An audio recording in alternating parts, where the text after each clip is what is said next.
Buenos días. Hoy 29 de septiembre de 2015 estamos aquí reunidos para celebrar el Día Mundial del Corazón. Estamos reunidos con varios cardiólogos de la Institución Médica Sur, el doctor Javier Sánchez Zavala, la doctora Sandra García, la doctora Margarita Herrera y el doctor Jaime Arriaga, para comentar aspectos importantes acerca de por qué celebrar el Día Mundial del Corazón.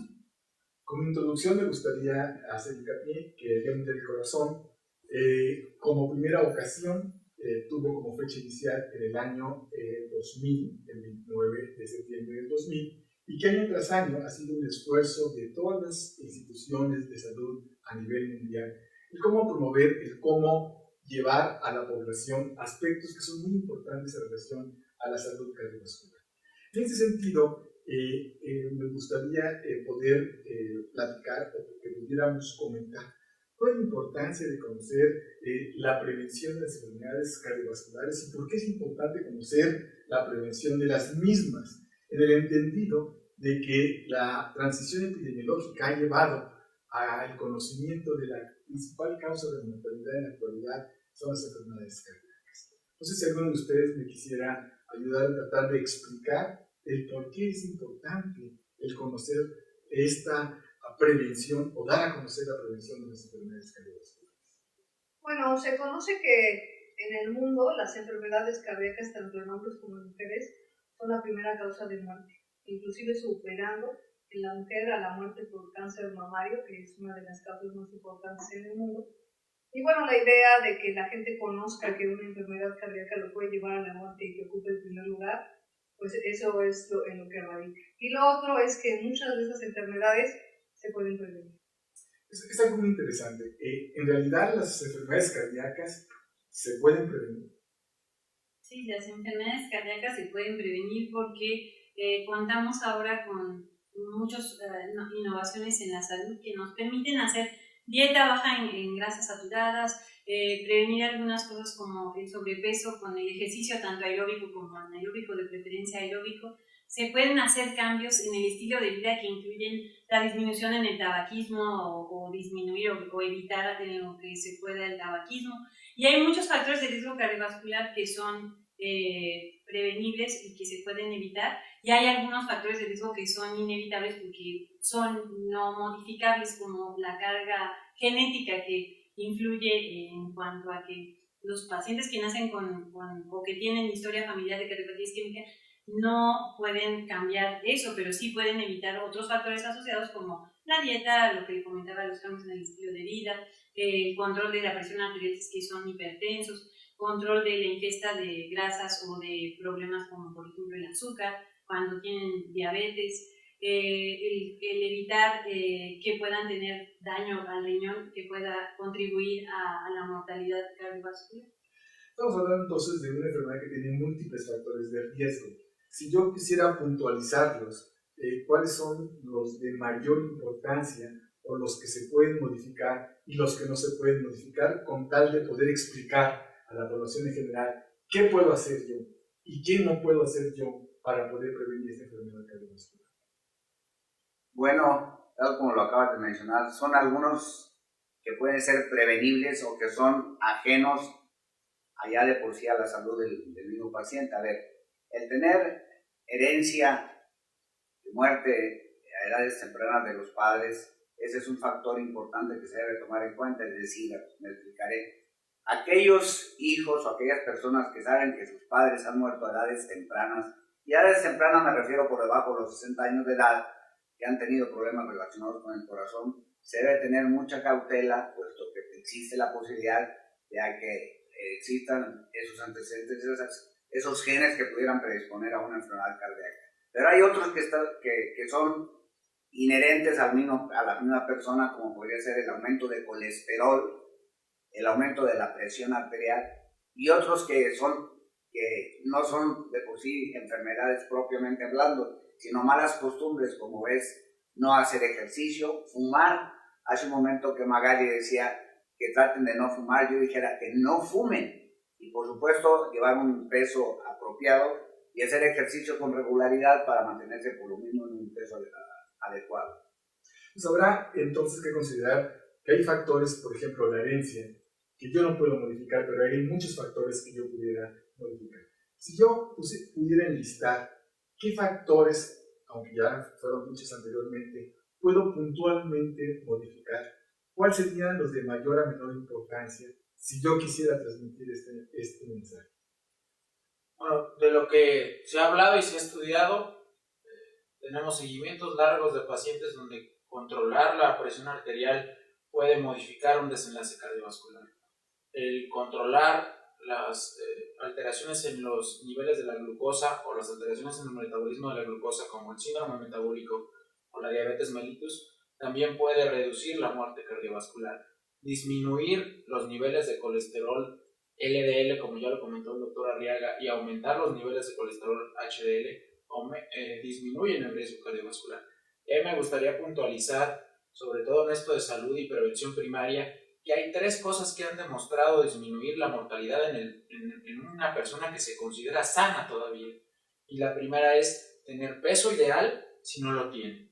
Dejar de fumar en caso de que lo esté haciendo. Y la tercera es llevar una dieta muy parecida a la dieta mediterránea, que como la doctora Magali Herrera ya lo comentó, es una dieta rica en nueces y rica en algún tipo de vegetales, pescado y en el aceite de pescado, que son cosas que han demostrado en la historia disminuir la mortalidad por causas cardiovasculares en el paciente que se considera aún sano. Uno de los grandes temas que habitualmente se encuentra o se enfrenta uno al paciente, tanto a nivel primer nivel o tercer nivel, siempre es la actividad física. Siempre se recomienda una actividad física, siempre existe la pregunta del paciente, ¿qué tanto ejercicio debo de hacer? O si el ejercicio verdaderamente modifica el pronóstico de alguien que tenga una enfermedad o tiene factores de riesgo para tener enfermedad cardiovascular. Y seguramente existen muchos mitos, algunas informaciones o algunas desinformaciones. ¿Qué podemos decir en realidad de la actividad física o del ejercicio controlado para modificar estos factores de riesgo?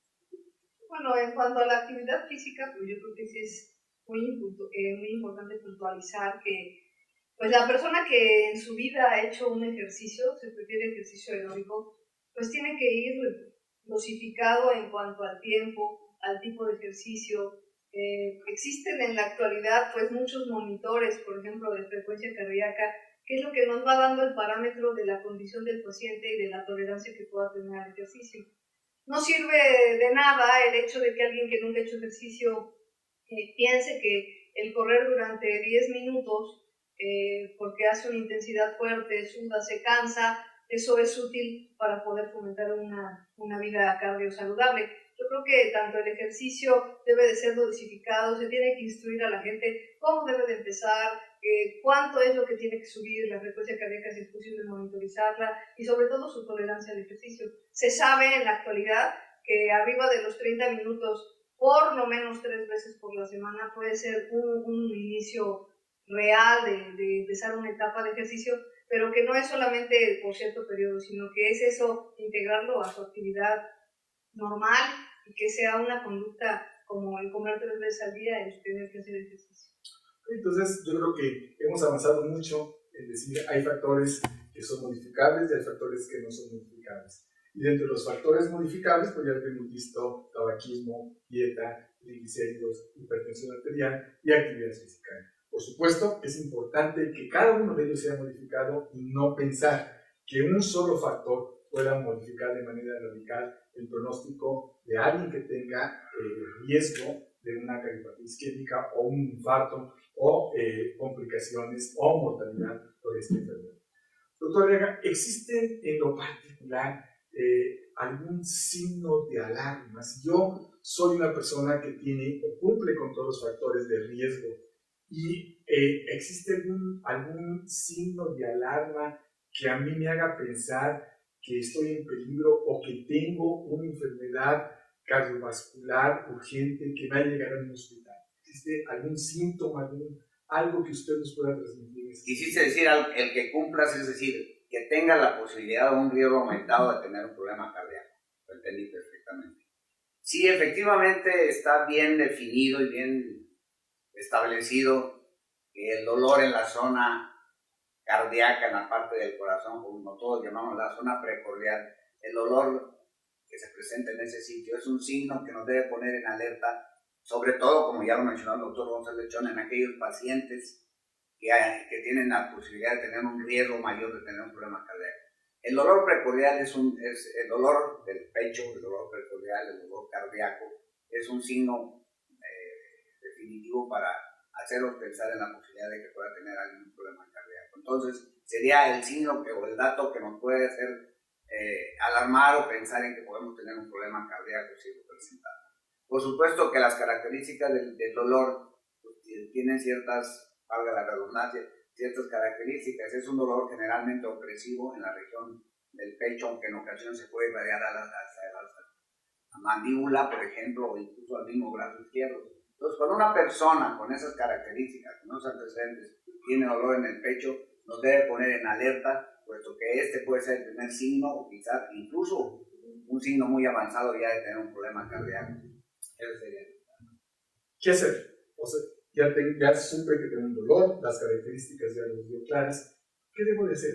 Si alguien tiene un dolor, como lo acaba de describir el doctor Arriaga.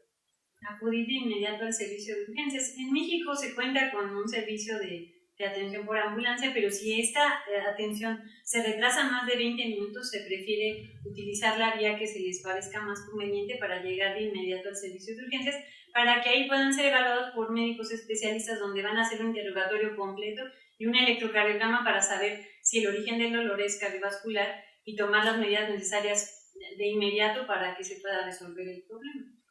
¿Dónde lo puedo hacer? Pues, por ejemplo, en lo particular en nuestra ciudad tenemos varios hospitales que cuentan con servicios de urgencias y que tienen el servicio multidisciplinario, pero lo que se prefiere es que sean centros grandes como nuestro hospital, como Médica Sur, que cuenta con un servicio completo en el terreno de lo cardiovascular, que desde un inicio, al llegar al servicio de urgencias, van a tener la atención adecuada, se va a tener un electrocardiograma en menos de 10 minutos, como se lo sugieren en las guías internacionales, donde contamos con un servicio de cardiología a las 24 horas del día, con un servicio de unidad coronaria que está al servicio de los pacientes que pueden inmediatamente echar a andar una cascada de respuesta ante un problema cardiovascular agudo como un infarto. Es decir, debo de identificar cuando yo tengo algún problema, debo de llevar lo más rápido posible a un servicio de urgencias y debo de tener un equipo multidisciplinario 24 horas que puedan disminuir que yo tenga un desenlace fatal. Eso es muy claro. Pero probablemente lo que más nos interesa dar a conocer es en el supuesto caso, o en el caso de haber tenido un infarto, de haber tenido la oportunidad de ser llevado a un sistema de reperfusión por el método ya sea mecánico o el farmacológico. ¿Qué me espera después como paciente? Creo que la gran inquietud de los pacientes es, después de haber tenido un evento agudo, crítico, que sale satisfactoriamente de él, nacen muchas dudas. ¿Cuál es una de las principales dudas en la experiencia de ustedes? Que un paciente, después de haber tenido un infarto de miocardio, llega a la consulta y seguramente tendrá muchos cuestionamientos. ¿Qué va a ser mi vida? ¿Voy a poder hacer ejercicio? ¿Qué debo de hacer? ¿Cuántos años de vida me quedan más por delante? ¿Cómo podríamos transmitir al público general esas inquietudes de una manera ordenada? Yo creo que lo fundamental es, uno, hacer conciencia a la persona que el padecer una enfermedad como es la cardiopatia isquémica, en particular un infarto, pues es una enfermedad que a muchas de las personas no les gusta escuchar, pero es algo incurable. Es una solución que se da para que se vuelva a abrir la arteria, que pueda tener un flujo normal, que se pueda salvar mucho pedazo de corazón que está sufriendo. Sin embargo, se conoce que es una enfermedad incurable. Esto no quiere decir que esta enfermedad no pueda ser muy controlable, y entonces entramos a un terreno que se llama la prevención secundaria. Es hacer primero conciencia al paciente de que está enfermo, de que para que eso se pueda mantener y que su salud se pueda recobrar cerca de lo que tenía con anterioridad, porque pues muchas de las veces el paciente que ha sido atendido de forma adecuada, que se reperfunde de forma temprana, que sigue los lineamientos de seguir con sus medicamentos, con un estilo de vida saludable, que acude al médico a valoraciones cierto periodo de tiempo, es decir, que está al tanto de su salud, puede tener una vida completamente normal en el 80% de los casos. Obviamente, pues hay particularidades en cada paciente, pero yo creo que lo más importante es hacer conciencia que debe seguir un control de medicamentos, que la mayoría de las veces son medicamentos que son de por vida. Es tomar un medicamento para poder mantener la salud, yo creo que es una cosa que puede sonar un poco sencilla. Y más que nada, pues seguir con esas medidas que mencionamos anteriormente, que no solamente es para la prevención primaria, sino para la prevención secundaria. Y eso está demostrado que a lo largo del tiempo la gente puede tener una sobrevida muy, muy similar a lo de que alguien que no ha sufrido un infarto.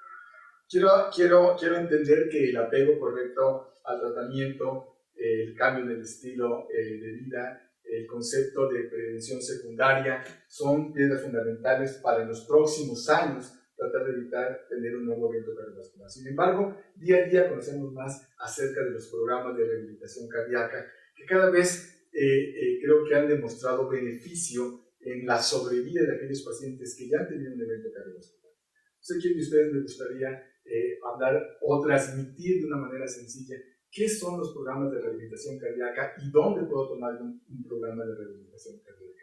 Antes de eso quisiera hacer una pequeña comentario. Sí, quisiera ser más optimista también en esta plática acerca de lo que acaba de comentar la doctora Sandra García. Es decir, si bien queda con una lesión cardíaca y ya lo deja de alguna forma señalado para tener un problema en el corazón, en la actualidad se salvan muchas vidas gracias a los procedimientos tan importantes que existen y que se pueden llevar a cabo, repito, como en este hospital. Es decir, son lesiones de las obstrucciones de una arteria que pueden resolverse mediante un procedimiento, dilatarse la arteria, y el pronóstico de esta persona cambia radicalmente a lo que antiguamente era. O sea que en la actualidad se salvan muchos corazones, a mucha gente se le conserva muy bien el parte de la función cardíaca, del miocardio que estaba relativamente dañado y que se resuelve al quitársele la obstrucción. Y respecto a la rehabilitación, a ver Magali, ¿qué nos dice? Pues la rehabilitación cardíaca surge desde ya hace varios años, pero ha demostrado reducir la muerte cardiovascular y prevenir eventos cardiovasculares nuevos. Entonces existen varios centros, en Médica Sur contamos recientemente con un centro que está implementado y con la más novedosa tecnología para poder realizar estos programas de rehabilitación. ¿En qué consisten? Es un ejercicio supervisado por un médico especialista, cardiólogo especialista en rehabilitación cardíaca, que diseña un programa de ejercicio de acuerdo a las características de cada paciente, que tienen que tomar en cuenta la edad, cómo quedó la función cardíaca después de un evento como un infarto, y varias características como una prueba de esfuerzo que se hace de inicio para ver cómo quedó su capacidad funcional, y se programa ya sea de 3, 4, 6 semanas de acuerdo a los hallazgos. Este ejercicio ha cambiado totalmente porque tiene ya los beneficios del ejercicio en sí que conocemos, es decir, reduce el estrés. Después de un infarto el paciente queda con mucho estrés emocional y sí se ha visto que el ejercicio contribuye a disminuir el estrés, a mejorar el autocontrol, a disminuir la parte adrenérgica después de un evento como este, y además nos ayuda a mejorar la parte del funcionamiento cardíaco. Nos permite que el corazón tenga la capacidad de ir formando vasos nuevos que van a ayudar a mejorar la función de bomba del corazón, y por lo tanto la capacidad del ejercicio va a ser mejor y la capacidad de que el paciente se pueda reintegrar a sus actividades de trabajo va a ser mucho más rápida, y la posibilidad de que quede con menores secuelas es mucho mayor. Entonces esta rehabilitación cardíaca es una parte complementaria del tratamiento que comentó ya la doctora Sandra, de la prevención secundaria. Y creo que de una manera breve, creo que hemos podido tocar muchos aspectos acerca de la enfermedad cardiovascular. Y me gustaría recapitular en ellos. Es un hecho que día a día la enfermedad cardiovascular es más frecuente. Es un hecho que las enfermedades cardiovasculares actualmente están tomando un papel muy importante en la parte de mortalidad, no solamente en nuestro país, sino en el mundo está tomando la enfermedad cardiovascular un papel muy importante en relación a la mortalidad. Sin embargo, hay muchas cosas que podemos hacer para tratar de disminuir el riesgo de esa mortalidad. Algunos, ya lo dijimos, no son posibles modificarlos, pero hay muchos factores que podemos modificar. Y ese es el objetivo fundamentalmente de esta pequeña charla, de esta plática, el unirnos a la celebración del Día Mundial del Corazón, donde todos los países, como dije en la introducción, hacen un esfuerzo para poder transmitir de una manera sencilla todas aquellas alternativas que tenemos para modificar el estilo de vida. Y aún si es imposible modificarlo y en el peor de los casos tener un evento agudo, cómo poder identificarlo y llegar a lugares donde rápidamente se pueda solucionar, doctora Arriaga, este problema que definitivamente se traduce a través del paso del tiempo en una buena función, del corazón. Médica Sur apuesta a la educación, al igual que el Día Mundial de la Salud, nos adherimos en este sentido e invitamos a todos aquellos que nos están viendo a que pasen al Centro de Educación al Paciente, donde Médica Sur, junto con Clínica Mayo, hace un esfuerzo de todos estos conceptos que hemos vertido aquí, otorgar a cada una de las personas que estén interesadas en un libro que poco a poco le va a ir llevando en pasos sencillos cómo tener una salud cardiovascular. Agradecemos al doctor Sánchez Zavala, a la doctora García, a la doctora Magali Herrera y el doctor Jaime Arriaga esta plática que ha sido verdaderamente muy enriquecedora y que seguramente tendrá trascendencia para todos aquellos pacientes que puedan y que deban definitivamente disminuir el riesgo de muerte cardiovascular. Muchas gracias.